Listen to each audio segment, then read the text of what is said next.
저는 살면서 이렇게 기가 막힌 경험을 해본 적이 없었어요. 오늘 이야기를 들어보시고 조언도 주시면 좋겠어요. 그럼 시작해 보겠습니다. 제 직업은 행정직 군무원입니다. 힘들게 1년간의 시험 공부를 통해 군무원에게 합격했어요. 남들은 군무원이라고 하면 철밥통이니 회사 퇴사 걱정이 없고 나중에 연금까지 받으니 얼마나 좋은 직업이냐고 생각하죠. 그러나 그렇지만도 않아요. 물론 직업에 자부심이 있었지만 사람들이 생각하는 것과는 많이 다르다는 말이에요.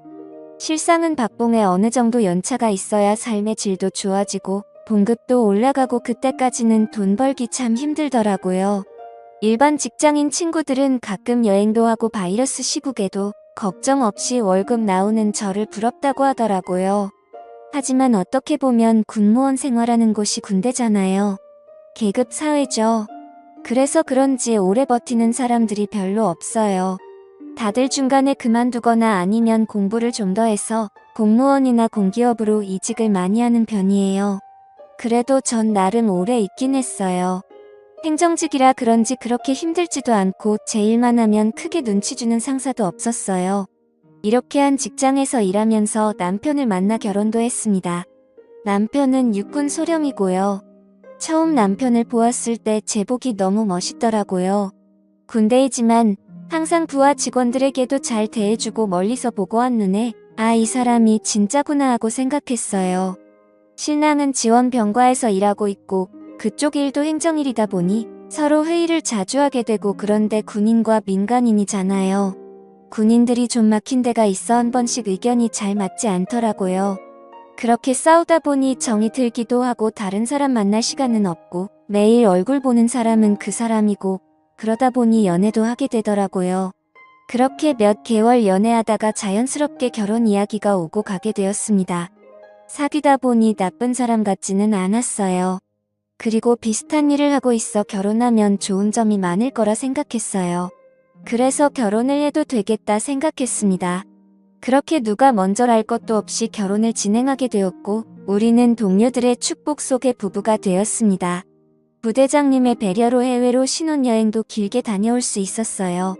그때만 생각하면 꿈만 같은 시간이었고 앞으로도 계속 이렇게 좋은 일들만 가득할 거라 생각했어요. 신혼생활은 너무나 행복했어요. 같은 부대에 근무하니 집에서도 보고 직장에서도 보고 가끔 지나가다 눈 마주치면 아무도 없는 창고에서 둘만의 야릇한 시간을 갖기도 하고 유서 사람들이 때 되면 결혼하고 나의 반쪽을 찾는다고 생각했어요. 그런데 신혼생활 6개월쯤 지나면서 결혼생활에 대한 환상이 깨져버렸습니다. 신랑이 지원병과에서 전투병과로 옮기면서 서로 얼굴 볼 일도 없더라고요. 제가 시간이 나면 남편은 훈련으로 인해 바쁘고 남편이 시간이 나면 제가 정신없이 바쁘더라고. 어쩌다 둘 다 시간이 생겨도 데이트보다는 밀린 잠을 자는데 먼저이고 결혼만 했다 뿐이지 전과 별로 달라진 게 없더라고요. 나중에는 이게 부부인지 군대 동기인지 분간하기 어려웠어요. 그냥 한 집에 사는 룸메이트 같았습니다. 그러다 보니 부부간의 애정도 별로 없었어요. 남들은 신혼 때 더 불타오른다고 하는데 그럴 시간도 없어. 결혼 생활에 대한 회의마저 들다군요. 그래서 군무원을 그만둘까? 하고 생각도 했었는데 하지만 이 일을 하려고 공부한 시간도 아깝고 이때까지 몇 년이니 걸린 진급과 경력이 너무 아깝더라고요. 물론 돈은 넉넉하지 않았어요. 적어도 아이를 가지기 전까지는 부지런히 벌어서 저축해 놔야겠다고 생각했어요. 그런데 안 되려고 하니까 모든 일들이 제 마음대로 되지 않았어요. 사회생활이라는 게 업무도 중요하지만 인간관계도 정말 중요하다는 생각이 들었어요. 그게 제 마음대로 되지 않았어요.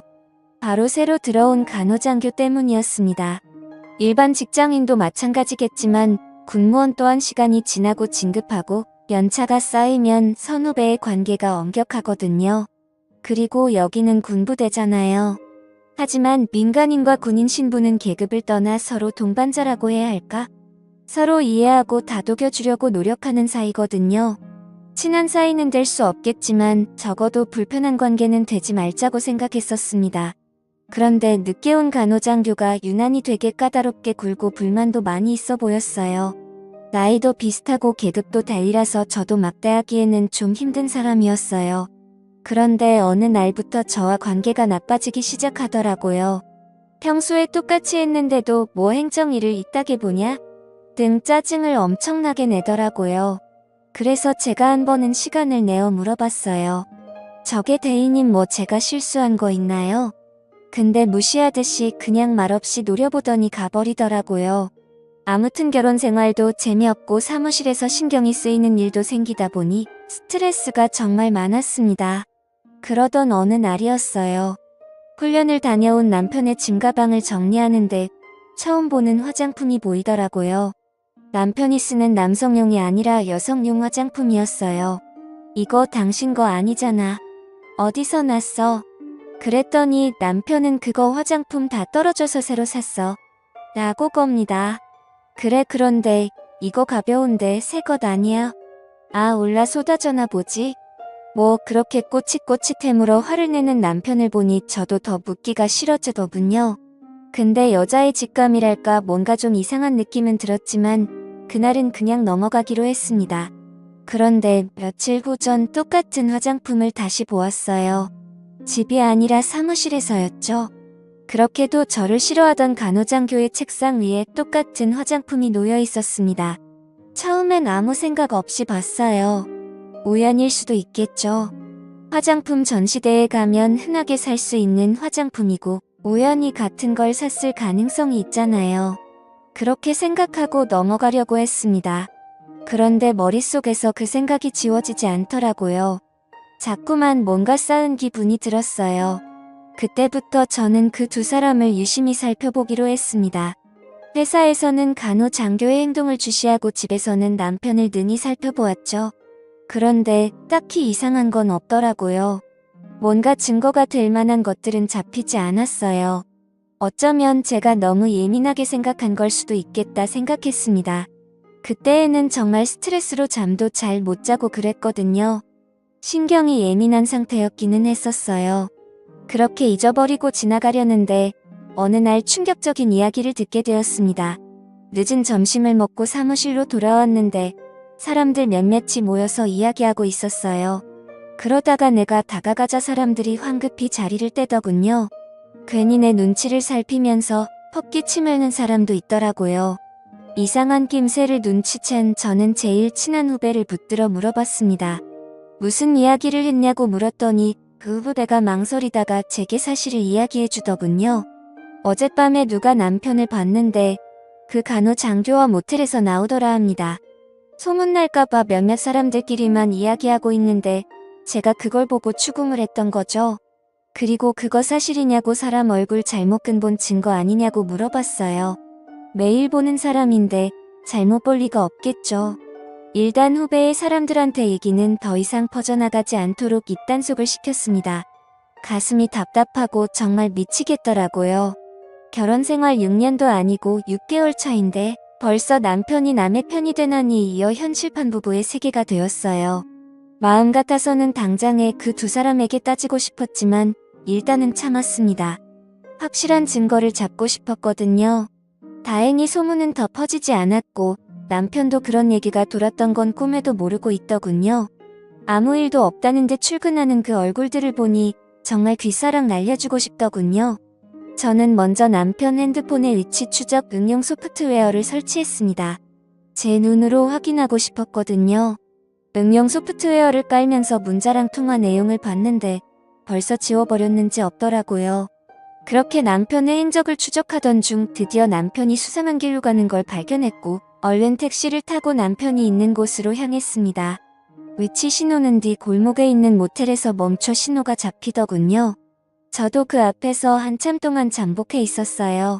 얼마 후 예상대로 남편과 그 간호장도는 나란히 손을 잡고 같이 나오더군요. 그걸로 증거는 충분했습니다.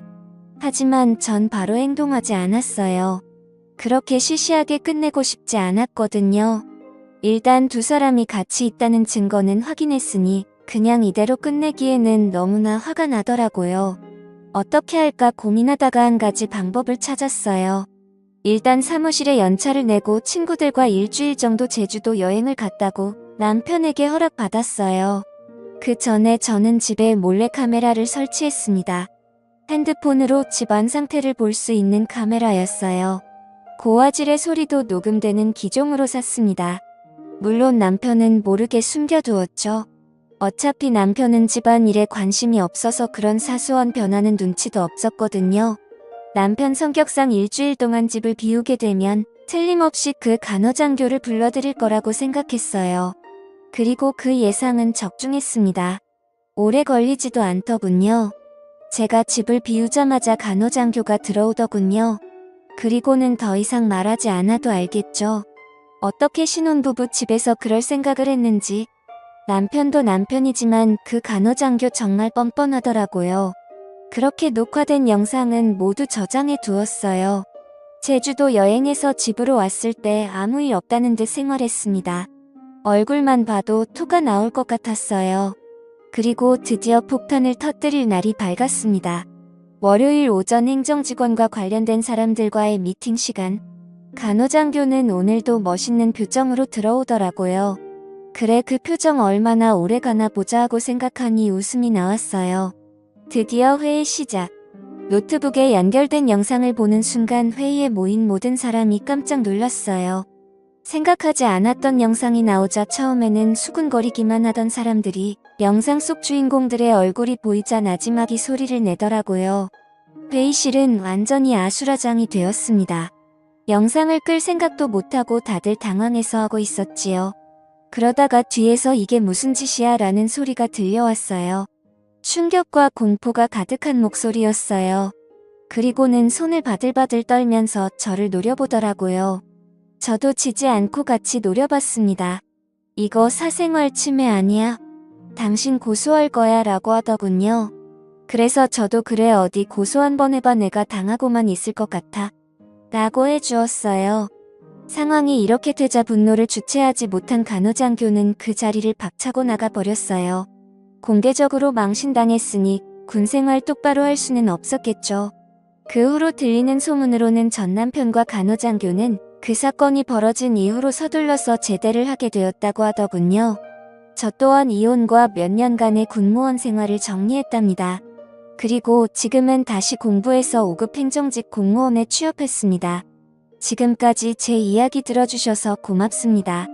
이렇게라도 이야기하니 속이 시원하네요. 오늘도 건강한 하루 보내시고요. 그리고 항상 남자 조심 여자 조심 사람 조심하세요. 감사합니다.